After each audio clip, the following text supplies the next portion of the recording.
Hi, thanks for Okay. having me.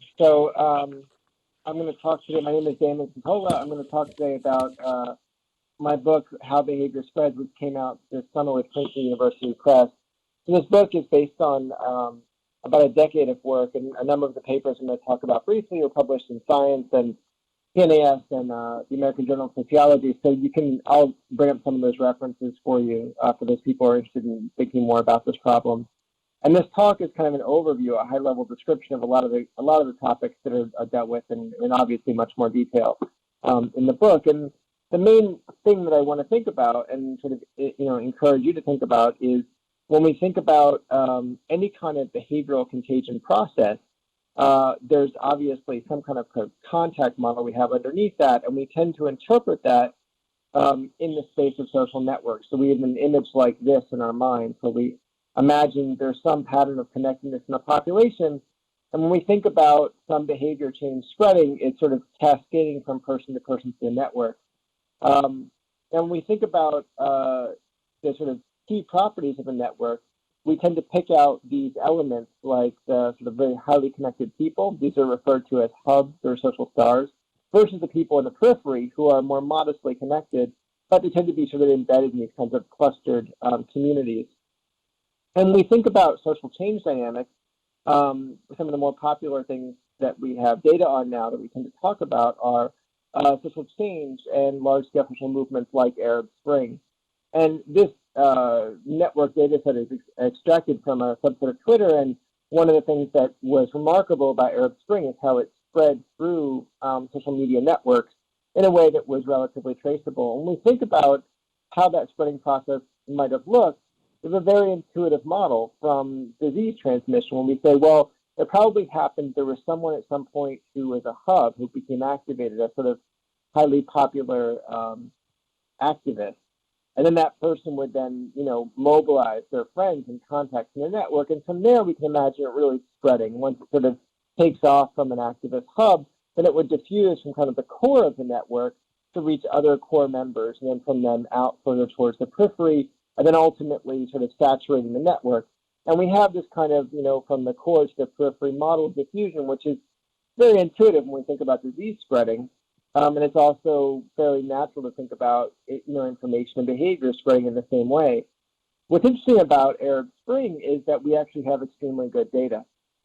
And so a colleague of mine at UCLA, Zach Steiner, he's a political scientist, and he spent the 5 years in his dissertation just poring over the Arab Spring data, in particular looking at Egypt and the mobilization there. And the first thing he noticed was that the mobilization didn't really primarily start in those highly connected core actors. It started from the periphery. But the way it spread is even more interesting. It kind of cascaded around some of the peripheral nodes, and then kept sort of growing around the periphery. I noticed neither of the two hubs are activated at this point. Finally, at some point, one of the hubs becomes sort of mobilized, but one of the other hubs isn't.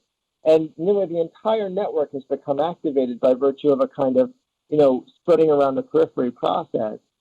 Now, this really sort of motivates for us a kind of empirical puzzle, where on the one hand, you've got the sort of network on the left that describes how we sort of intuitively think of diffusion from a sort of disease or viral model perspective, which is highly connected people are the sort of key spreaders and everything spreads outward from them, versus what the data actually look like, which is that we tend to see a lot of this sort of spreading in the periphery, and then it kind of ultimately reaches the center.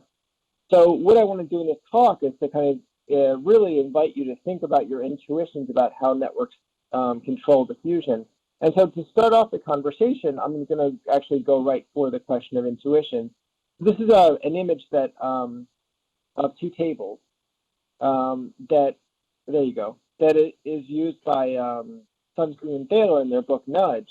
And what they're trying to do with these tables is elicit kind of a common sense idea about which of the two tables is longer. And it's clear that if you look at the ratio of length to width, obviously the table on the left is longer. But in fact, it's a trick question. If you rotate the tables around, it turns out it's the same table. And the cognitive psychologist Shepard explains this in terms of the perspective created by the table and the contrast created by the legs, and that generates this illusion. And if you need sort of more convincing evidence, we can show you that if you take the radius of a circle and make it the width of the table, and then draw the circumference, that it actually bisects the length in both cases. In other words, the ratio is 2 to 1 in both cases, and I can explain it to you, from a cognitive perceptual psychology point of view, and I can also give you a proof mathematically. And here's the point. The point is, now that you have this new scientific theory in mind, the question is, if you were to look at new data now with this new theory in mind, would you then see the world differently? And so there's your question. If I ask you to look at these two tables, which one is longer? And the point is that despite knowing the right answer, despite having new scientific information in your head, you nevertheless have the same intuition, the same sort of gut response to the images that you had before. I want to suggest this kind of persistent illusion, which shows up in cognitive perceptual psychology and now in behavioral economics all the time, is actually also fairly prevalent in networks research. And the most common question we ask in networks, and this is in sociology, computer science, physics, applied math, like the basic question is, how does the pattern of connectedness in the society affect diffusion across it? And this is really famous answer was published in 1973 called The Strength of Weak Ties. And this has since become kind of one of the foundational ideas for all of network science.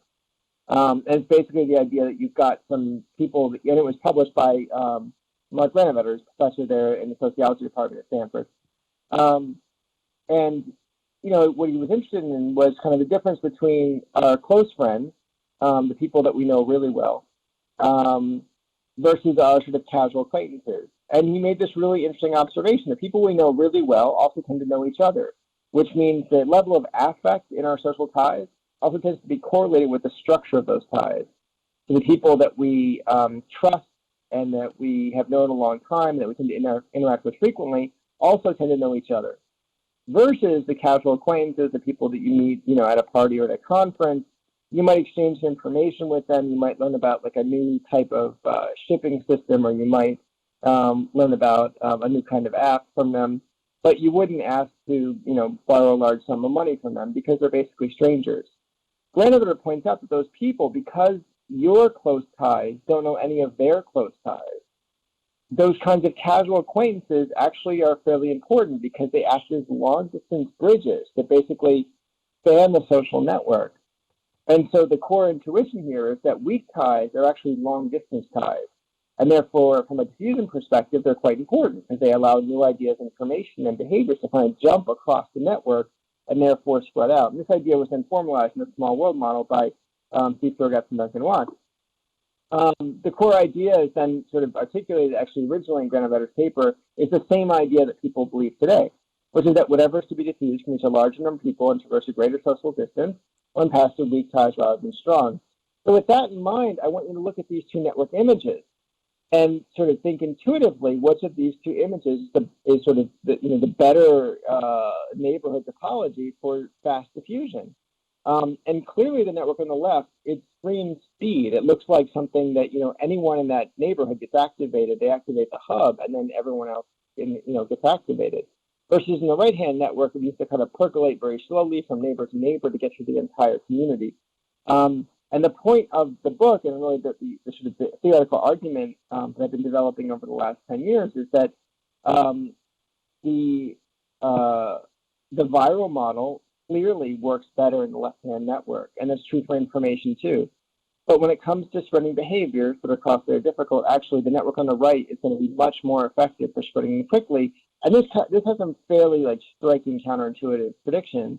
One of which is that if you were to build a community on the internet and structure that community in any way you could, you might actually prefer to structure it like a network on the right rather than a network on the left in order to generate fast diffusion.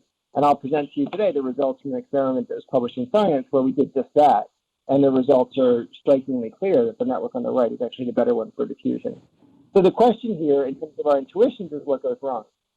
What goes wrong is that we've got these sort of basic ideas from epidemiology that exposure leads to spreading.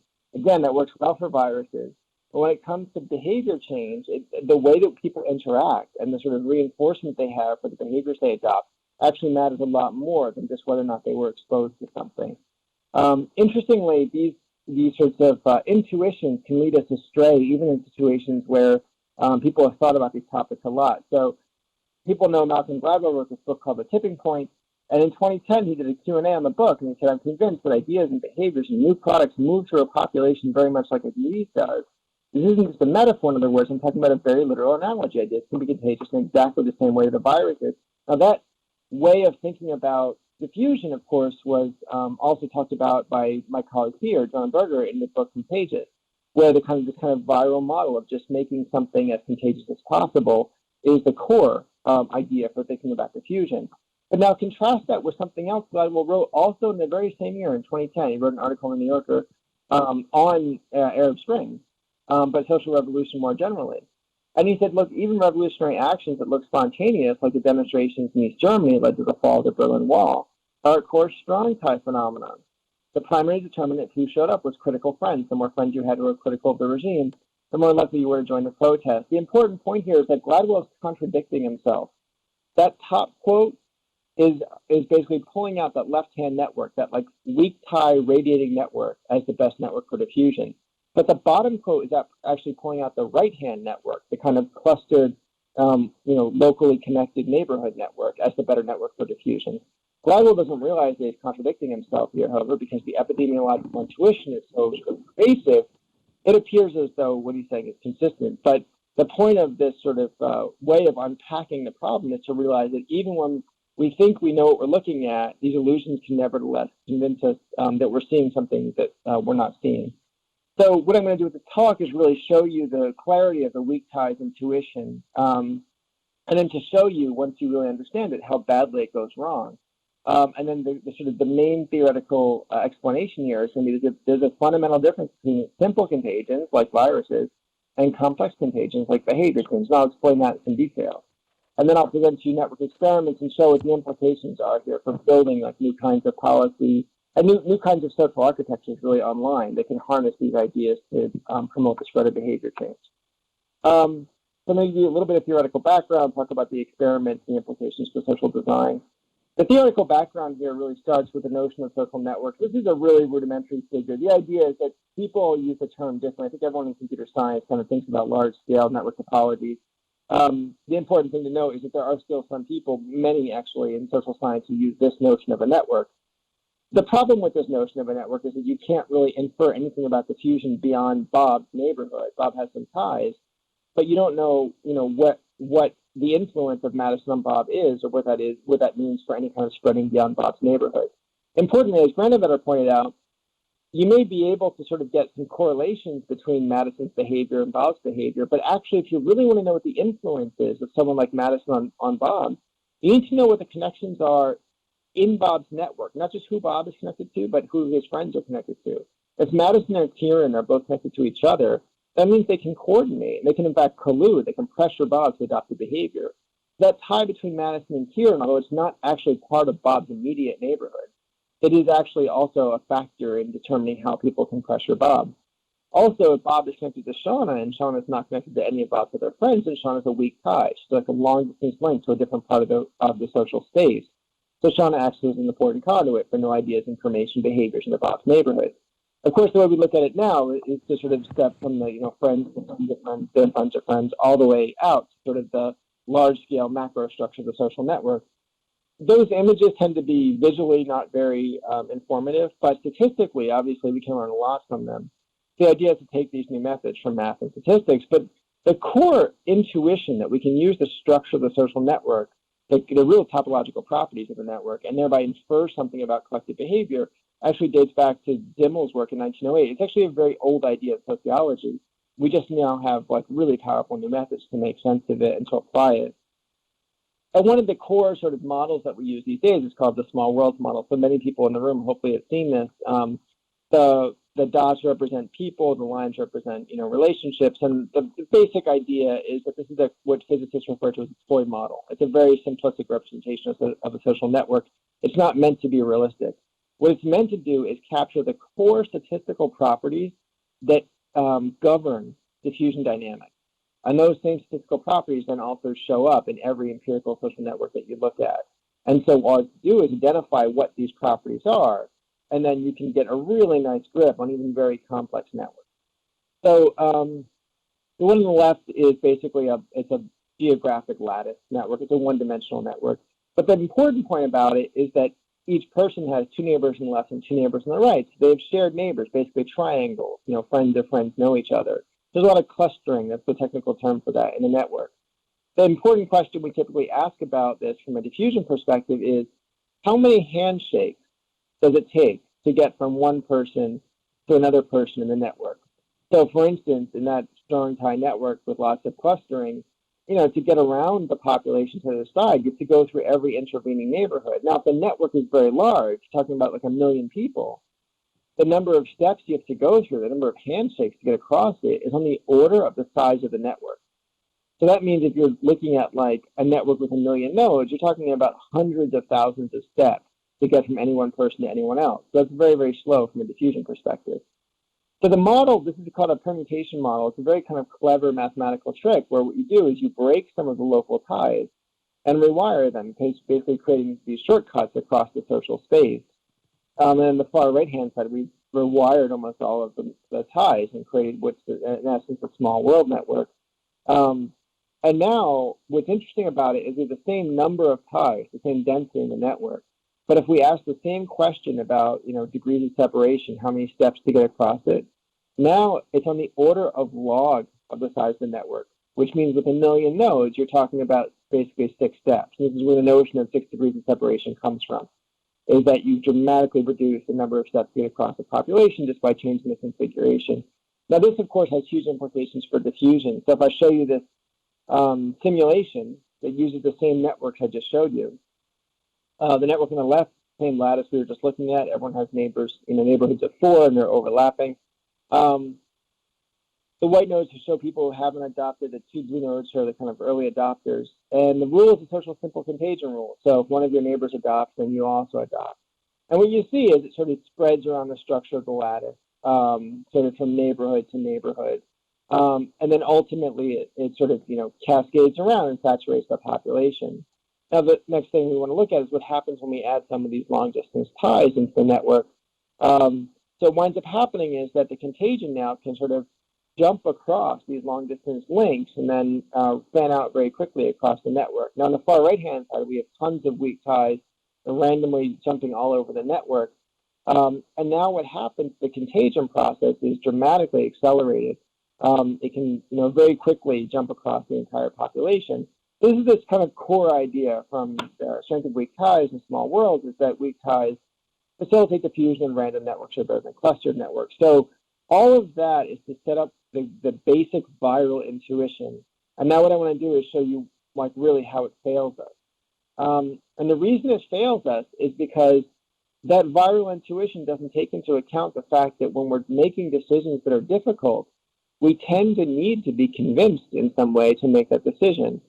So Doug McAdams, also a sociologist there at Stanford, he did some very important work on Freedom Summer, which was one of the kind of pivotal social movement or social movement events in the civil rights movement. And in studying recruitment to Freedom Summer, which was very dangerous, people were killed participating in it. Nevertheless, people kept participating. He said the fact that we are embedded in many relationships means that any major decision we are contemplating is likely mediated by a significant subset of those relationships. So what he's pointing out is there's a difference between seeing a behavior and knowing it's an option for me. And having a sufficient number of people adopt the behavior, they convince me to adopt it as well, right? So there's a simple contagion like the measles means that, if anyone in my network has the measles and I have proper contact with them, I'll get infected.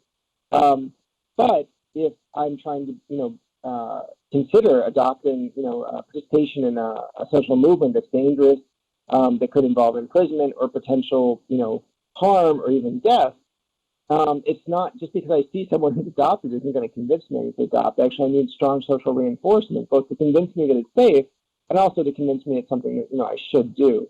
And the more that we think about it, the more that we realize that there's lots of reasons why behavior change requires social reinforcement from multiple sources. Now, I want to emphasize the core difference here is that a simple contagion only needs contact with a single source.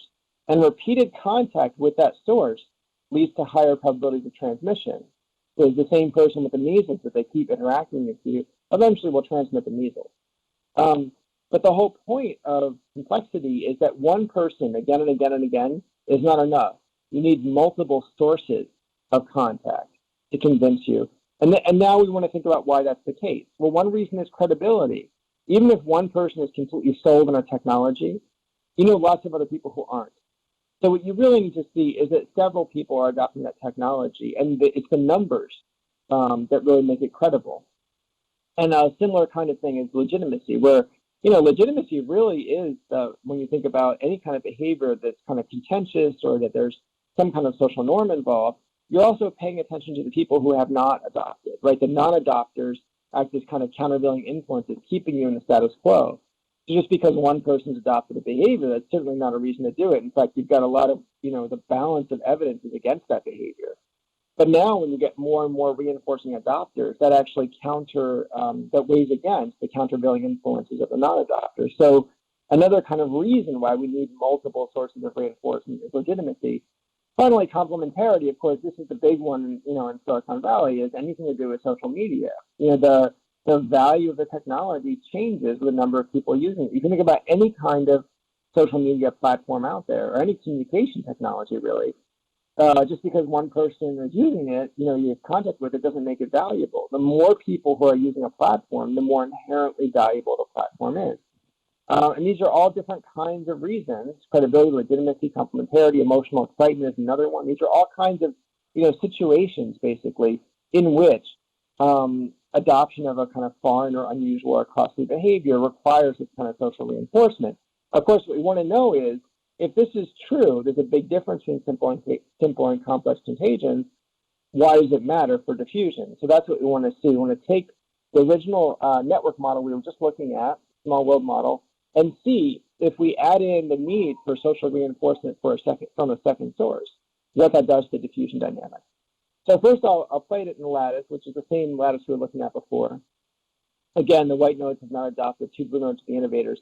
But the only difference here is that people need social reinforcement from a second neighbor before they'll adopt. And when you watch this spread, the spreading process looks kind of like before, but it's a little slower. So everyone's waiting for that second source of reinforcement before they adopt. But ultimately, it sort of spreads from neighborhood to neighborhood, kind of spilling over and then cascading around the lattice. But now, since the complex contagion spreads so much more slowly around the lattice than the simple contagion, the actual room for improvement by adding these long-distance ties is much greater. So the relative gain here should be striking when we add some long-distance ties into the network. So let's look very carefully to see what happens. This is all that happens. The contagion starts to spread, and then it hits a neighborhood where ties have been rewired. And all of a sudden, basically, the rewiring of the ties has eroded the underlying sort of reinforcing structure of the network. So there's insufficient social pressure to carry the behavior from one neighborhood to the next. To see that up close, you can take a look at individual A and A's neighbors, 2 on the left, 2 on the right, and B and B's neighbors, 2 on the left, 2 on the right. And this is common neighbors or shared friends. Now, the key point here is that the common neighbors basically create a wide bridge, multiple reinforcing ties from one neighborhood to the other. So in almost all the network classes or topology classes or graph theory classes you've taken, people talk about path length, they talk about bridges. But what the assumption throughout is that a single tie is sufficient for a bridge. But what this work does is that actually changes that entire logic of what a bridge means and what a path length means. Because for complex contagions, it's not just the length of the bridge, which is the distance it spans, but it's also the width of the bridge.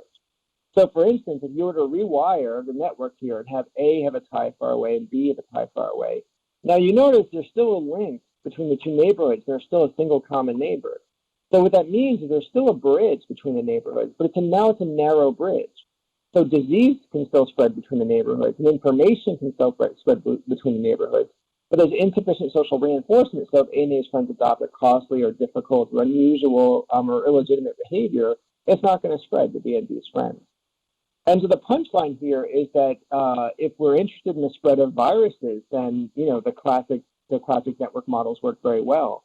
But as soon as we're interested in the spread of contagions that are difficult or costly or require some level of legitimacy, any kind of political contagion, any kind of health contagion, really any of the contagions that we think of as like interesting from a social science point of view, anything that requires some thinking to understand why it would spread, then it's going to be a complex contagion. These kinds of dynamics are going to matter a lot.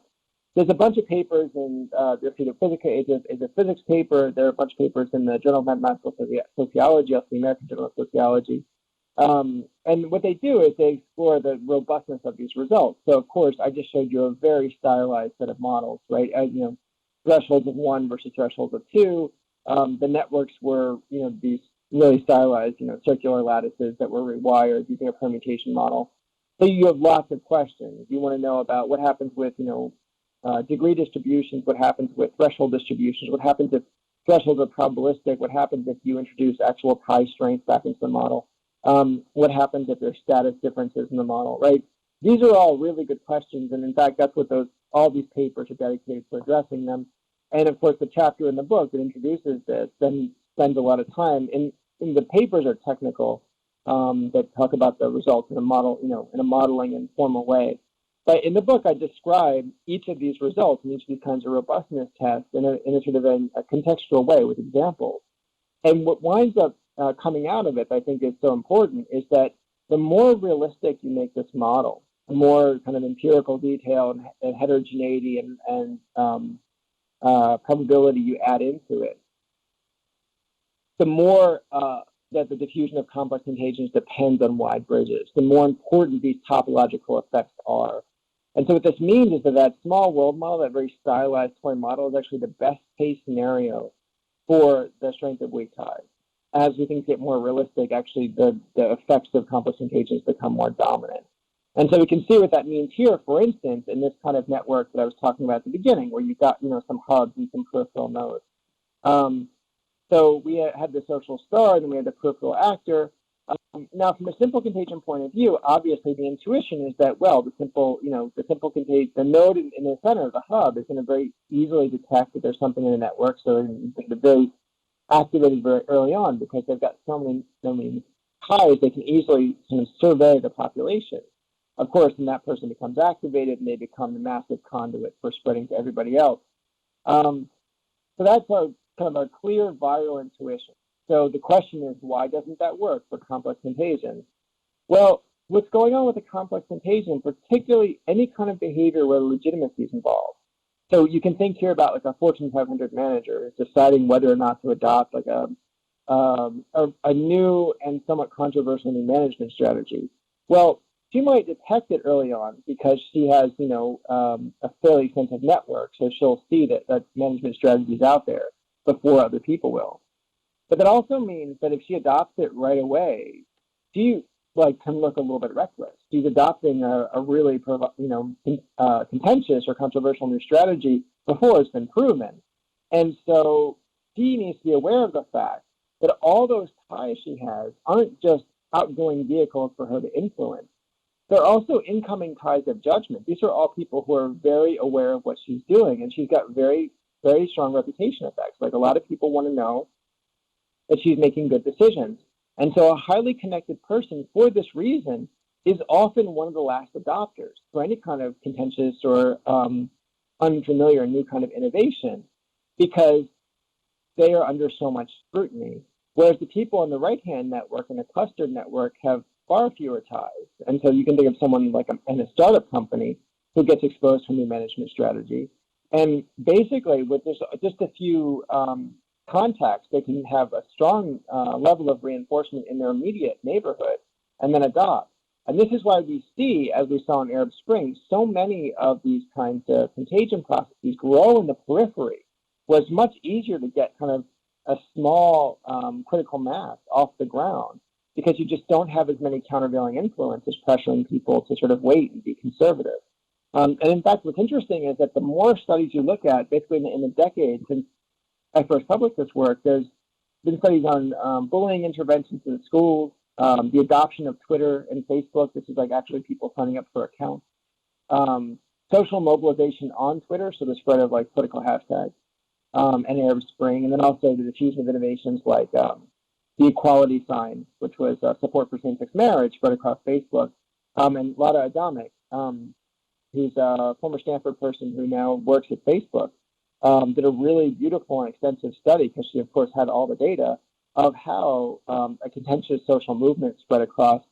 And I think just over a week, 3 million people changed their Facebook profiles to support same-sex marriage. That's the largest diffusion process in Facebook history. And it sounds like it's viral, but actually her analysis in the paper she published shows there's a complex contagion, and it diffused in this way of like multiple reinforcing kind of peripheral networks growing until it became a very popular thing, and then the central node adopted.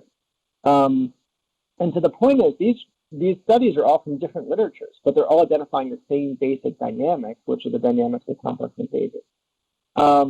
So in the book, I talk about these implications for hubs, for organizational thinking, for how to structure, kind of brokers across different groups. But the implications for design thinking, one emphasis I know in the D School and other places is to think about products as the most important thing. If you just design the perfect product, it'll spread. And there's a whole section in the book talking about that fallacy, which is basically, it has been shown time and time again by Brian Arthur, among others, that a superior, better designed, better marketed innovation often fails, and an inferior one often wins. And the idea that you can just make something perfectly contagious and it'll spread fails to comprehend that a lot of the reasons why we adopt things have to do with what other people are doing, not to do with the product itself. And so the success of VHS versus Betamax, the success of QWERTY versus Dvorak keyboards, the success of light water versus heavy water nuclear reactors, all of these things are based on network effects that kind of triggered social reinforcement. And that was a more important, more decisive factor for spreading of innovations than the actual quality of the innovation or the marketing around it. And then, of course, it also has implications for social media and how we use it. So what I want to talk about then is what we can do now, thinking about the sort of online space, what we can build to show just how effective this model is. People have thought for, really since Granovetter. Granovetter was one of the first people to write a paper saying we should try to test these models theoretically, experimentally, or at least, get data, any kind of data to test them. And so it's not that people haven't been trying for 50 years to do this. It's just that data haven't existed. You need very large-scale data. You need fine-grained longitudinal data on like who adopted and when. And you also need to be reproducible. Think about this very sort of obvious, but at the same time, sort of painful fact when you read all of your studies on sort of large-scale network data. If you're studying a diffusion process and you have 100,000 people connected in a network, how many data points do you have? If you're studying a diffusion process, you have one data point, which is the diffusion process. So your 100,000 people are all interdependent as part of that one process. So reproducibility for any kind of collective behavior is at the population level, not the individual level. So your unit of observation is a population. So you can think of it, this way. If you take a look at this sort of schooling video and you see these 20,000 fish moving around, I know it's a bit stilted there on the video for you, but you can see basically there's a schooling process, and the question is, if you were to study these 20,000 fish individually and look at them one at a time, could you ever infer this collective behavior? Could you figure out how to intervene to disrupt it or how to intervene to accelerate it? And the answer, of course, is no. If you want to understand this collective schooling process, you need to study schools of fish. And that is exactly, I think, the truth of human populations as well. If we want to understand how traffic jams emerge, or how large-scale riots emerge, or how massive patterns of wealth inequality emerge, we need to study the collective dynamics that lead from micro to macro. And that is, in fact, what we're able to do now with large-scale internet experiments. There's sort of this idea of experimental sociology, which, again, I talk about in the book as a way of thinking about, really about studying populations the same way that we study kind of, forgive the pun, the same way we study cultures in the lab, right? So the idea that we can create two populations that are identical in every way and change one feature about the sort of population, in this case, imagine change the network structure. And as a result of that, growing systematic behavior change in one population and showing that it just doesn't happen in the other one. If you can do that, if you can show that you can sort of systematically generate these differences in collective behavior by virtue of the structure of the population, that's replicable. And once it's replicable, then you're very, very close to policy. You're close to being able to say that I can generate collective behavior in a systematic fashion by changing these features of the population. This is obviously very exciting for thinking about social media.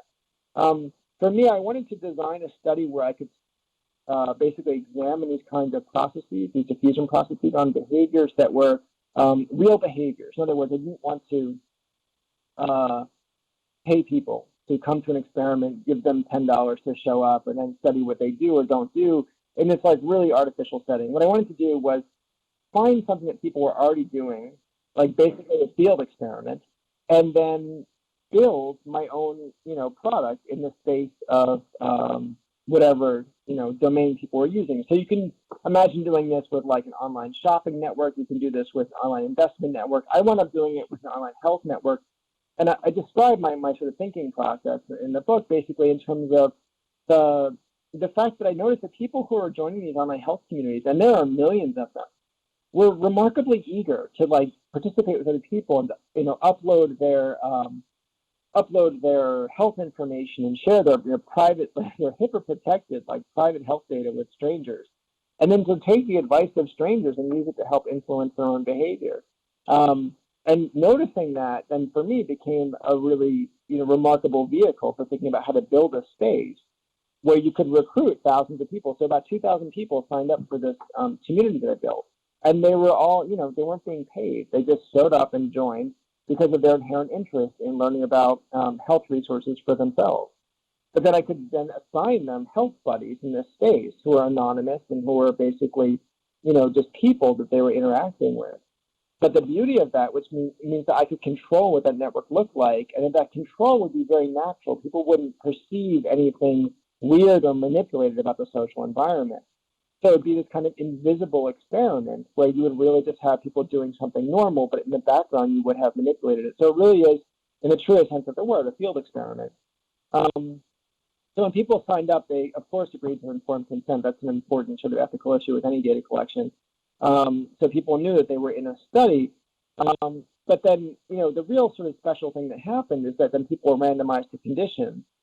So the black node in both of these networks shows an individual who is being randomized, and the red nodes show that person's neighbors. So you can see in the left-hand network, the person who's being randomized has 4 neighbors who are all kind of like in a clustered neighborhood. They're sort of connected to each other. Whereas in the right-hand network, the randomized node has 4 neighbors who are randomly dispersed all over the network, and none of them are neighbors of each other. So from a kind of psychology point of view, from a first-person point of view, these two conditions look identical. Both people see that they have 4 neighbors. They can't see the rest of the network. They just see their immediate, health buddies. So what's interesting is that the hypothesis here is that the structure of the network, even though it's invisible to everyone in all conditions, nevertheless will control the behavior and will control it in predictable ways based on the theory of complex contagions. So people then choose like a username and then choose an avatar to represent themselves, and they choose some health interest, the actual things they care about, the reasons for sort of being in the community. And then at the end of the sign-up process is what they see. They see themselves, their avatars, and their health interests, and then of course the avatars and the health interests of their health buddies. And then what I do is I build basically the dependent variable is another product. I built a kind of a community sharing forum called the health forum, where people could rate and share health resources with each other. And the question was, if I diffuse that technology through these networks, where each time someone adopted, I notified them and say, hey, one of your health buddies signed up for this health forum, I could then watch the sort of adoption pattern as the health forums spread through these social networks. And the hypothesis was the connectedness of these networks would control the rate and the overall success of these of that innovation diffusion process. So you can see here's a network where a bunch of people have not adopted yet, and I just used one seed, and then I watched it spread to the entire population. So I'm just going to skip, instead of giving you all of the details which again are described in the book. I want to just cut to the results. So a lot of people spend a lot of time giving large statistics and p-values. One of the nicest things about doing a very clean internet experiment is that the data themselves are beautiful. And so I can just show you something people never do. I'll just show you the raw data. This is literally just the time series of what people did. So the left-hand network is 128 people in a clustered network, and the right-hand network is 128 people in a random network. The blue node, of course, is the person who's in our seed. And when people adopt, what you'll see is that the links light up. And that's very important because it allows you to see where the messages are going. So it allows you kind of to see how fast people are finding out about this sort of health form innovation. And then, of course, when people actually adopt, they turn blue. So you can see the contagion process. This took 3 weeks in real time, but in here it's rescaled. But next to each other, they're comparable real time. So you can see if you look at the random network is that early on, as people adopt, the links, of course, are random. So they're all over the network. So very quickly, word of the innovation spreads everywhere. And this is the power of weak ties, the power of small worlds, is that you get very quick information diffusion. But it's not really translating into adoption.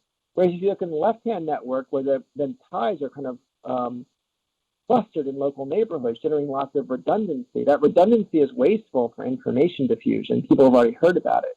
But it's very effective for behavioral diffusion. The redundancy basically creates very effective patterns of behavior change where people are, convinced to adopt the innovation.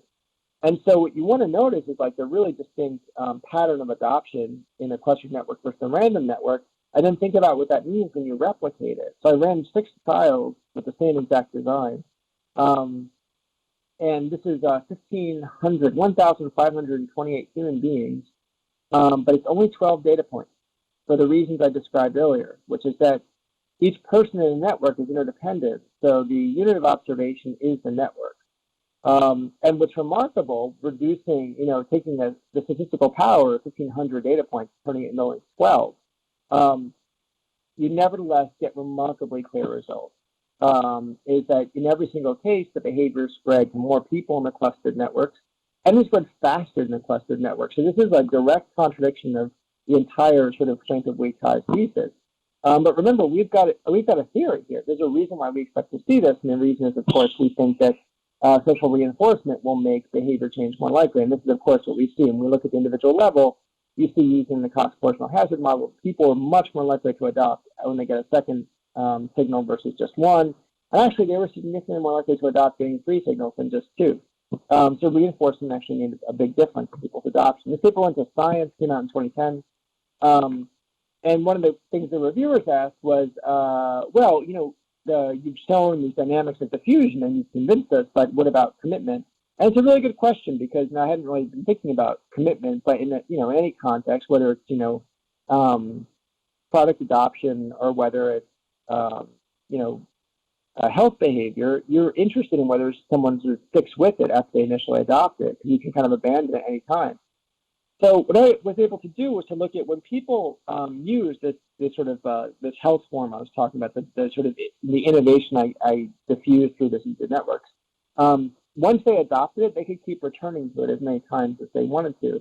So I was able to look at these return visits as basically a sign of commitment. So you can ask the question, how many return visits were there by people who got different numbers of signals?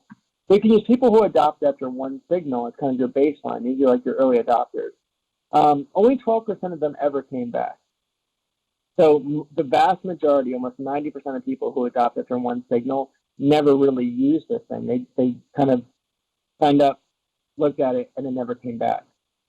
So did getting reinforcing signals make a difference for commitment? And the answer is, yeah, it made a huge difference. There's a dramatic and interestingly increasing effect of getting more reinforcing signals as part of the diffusion process on people's subsequent engagement and propensity to keep returning and keep using the health forum. And so what this tells us is that there's this really interesting lesson that reinforcement is not just a kind of a method for spreading something that's difficult, a complex contagion.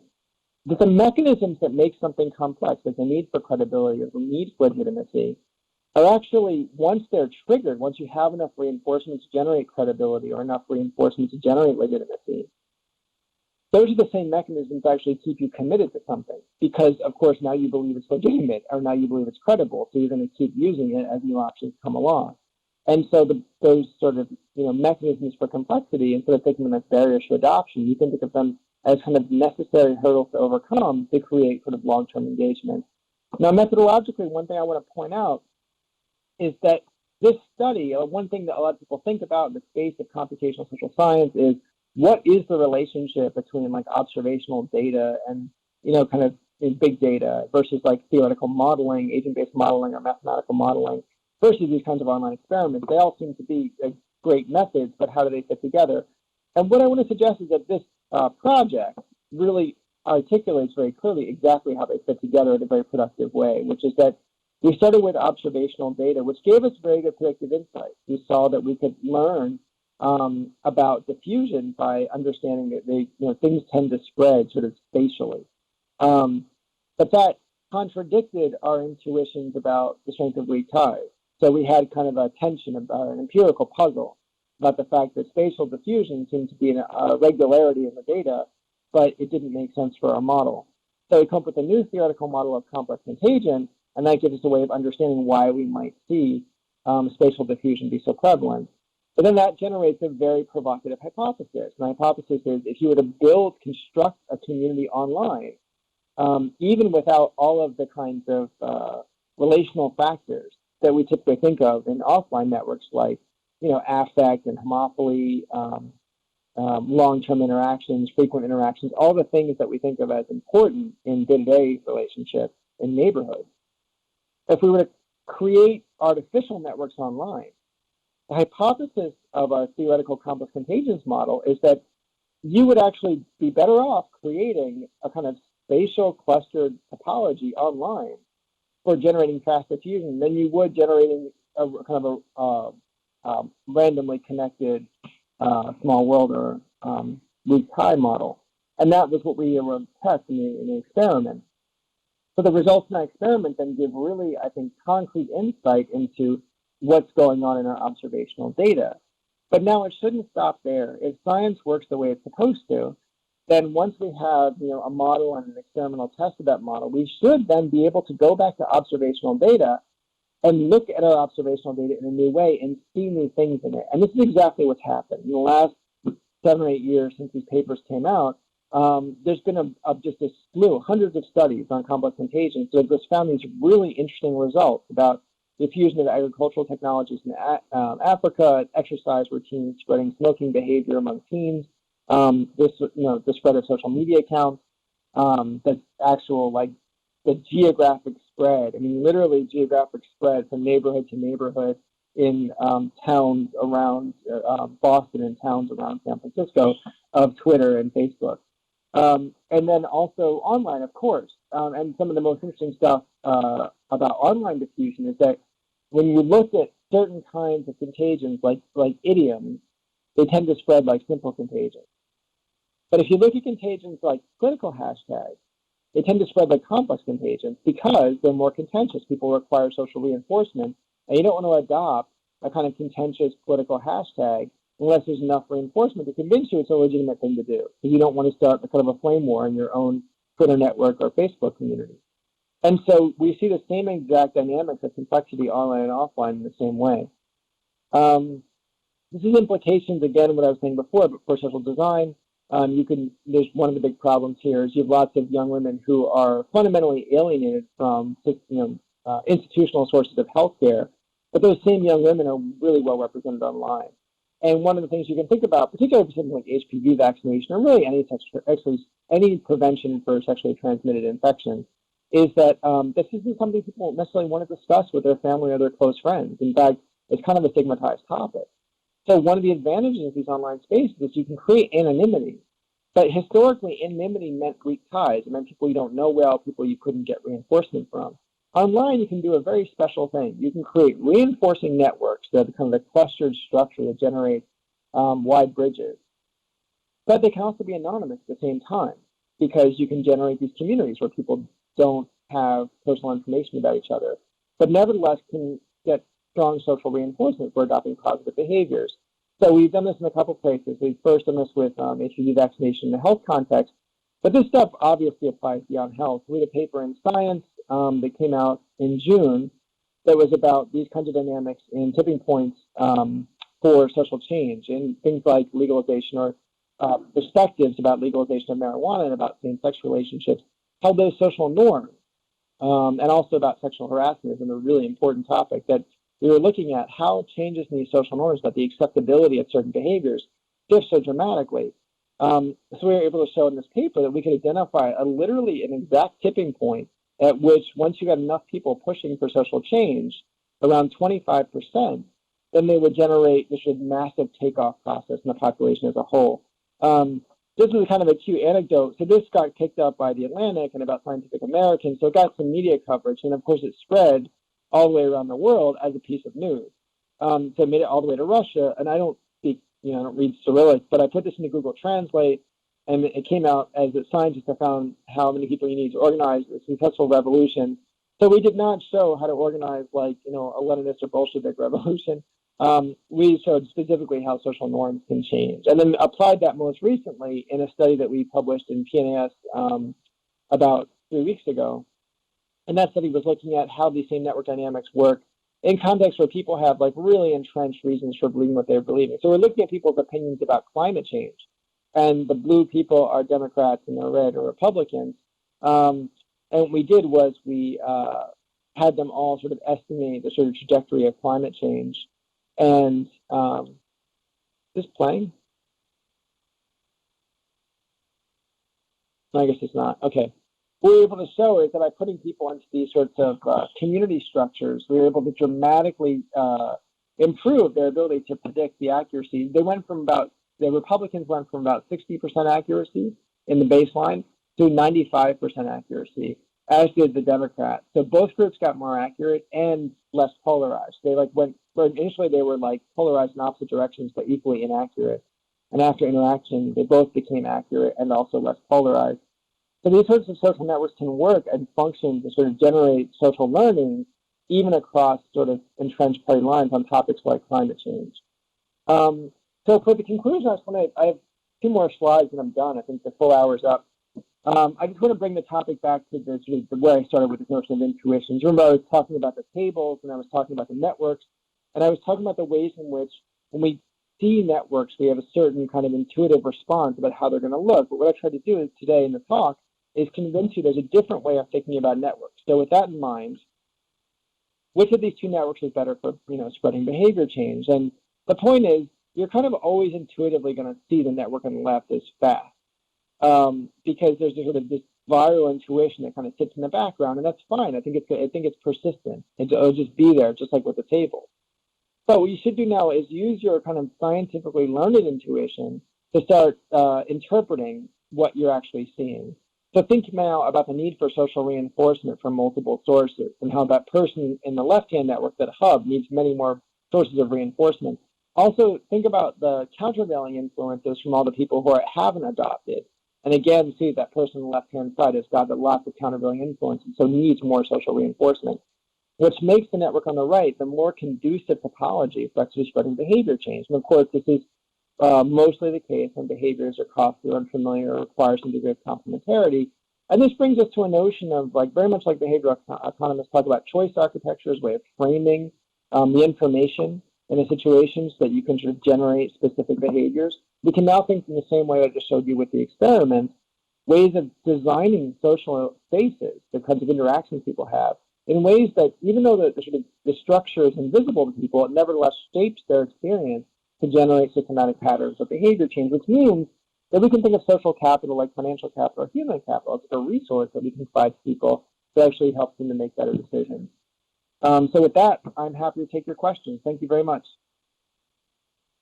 Okay. Thank you. Please forgive me if this is a naive question, but I was looking at your list of things that are likely to change social behaviors, and rhetorically, I saw an awful lot on the appeals to authority, and you mentioned an appeal to emotion, but you didn't mention anything about appeals to logic. Are those just so weak that they don't matter?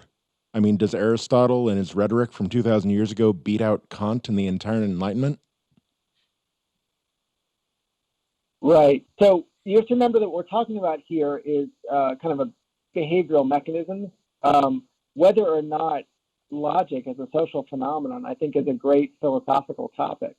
So far as my own experience with logic goes, intentional and extensional logic, it's a fairly isolated experience. One is either convinced or one isn't. What you tend to find, and this is Festinger's work on motivated reasoning, is that particularly when people have entrenched beliefs, that information is largely useless. Providing clear, even regimented argumentation is largely useless.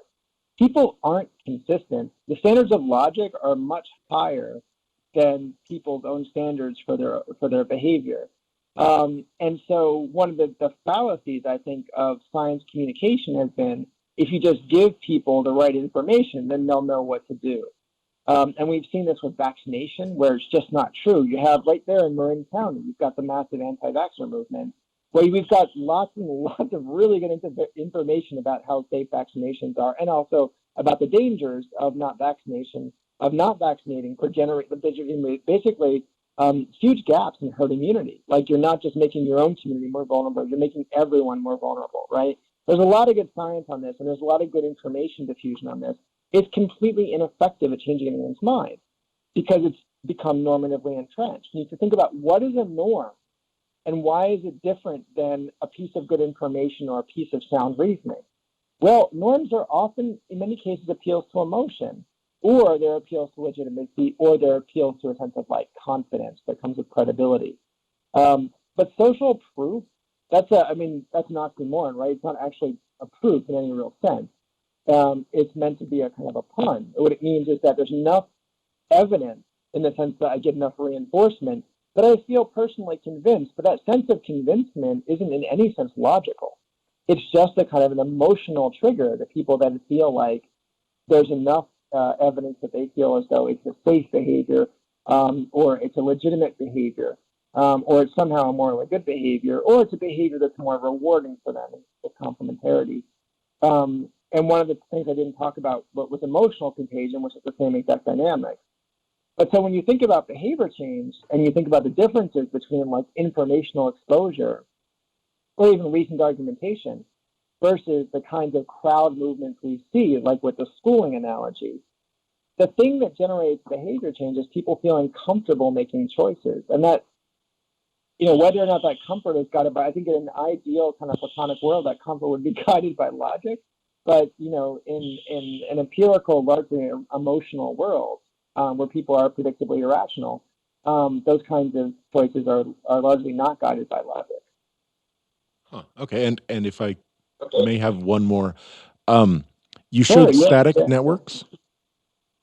Most of your Yeah. networks were static. Are any of them? Have you done any research on how the networks may change as a result of behavior spread? There's a chapter on that in the book. So I have a paper published in 2014 or 2015 on basically doing the same kind of replicated experimental design. So one of the problems with a lot of the observational studies is you watch one massive network change, but it doesn't give you any evidence about how, what patterns are reproducible, because there's so many things that are idiosyncratic to one large data set. So what I did was I created a community and then gave people some health buddies, and then gave them this sort of opportunity over the course of 7 weeks to just basically add and drop whoever they wanted to add and drop. But I had, I think 7 or 6 different communities side by side. So I could just basically watch them in parallel and see how they evolved. And you saw some really consistent patterns. They basically generated patterns of local clustering, patterns of homophily, and that wound up being like a very good signature of like how people, when they choose, generate patterns of network configuration that look very similar to offline networks. It's very interesting because I think that there's this fantasy that the online space will generate this kind of, these new and interesting topologies of connectedness that'll be so great. But you see that people kind of self-segregate and self-align in ways that they feel comfortable with, and those levels of comfort are largely, entrained by institutional, evolutionary, cultural memory, where we kind of know the sort of people we want to interact with, and we find those same sorts of people online. So you can see those same kind of processes. Now, for studying, I want to just, as a technical sort of add-on to your question, if you want to study a diffusion process and your hypothesis is that the topology of the network controls that process, then you don't want, you need the network to be static. as a scope condition of that model, right? The theory requires that you need, otherwise you don't know whether the network's creating the diffusion or diffusion is creating the network, right? So that's why I use static networks for those particular demonstrations. Cool. Anybody else? No? Okay, well, thank you.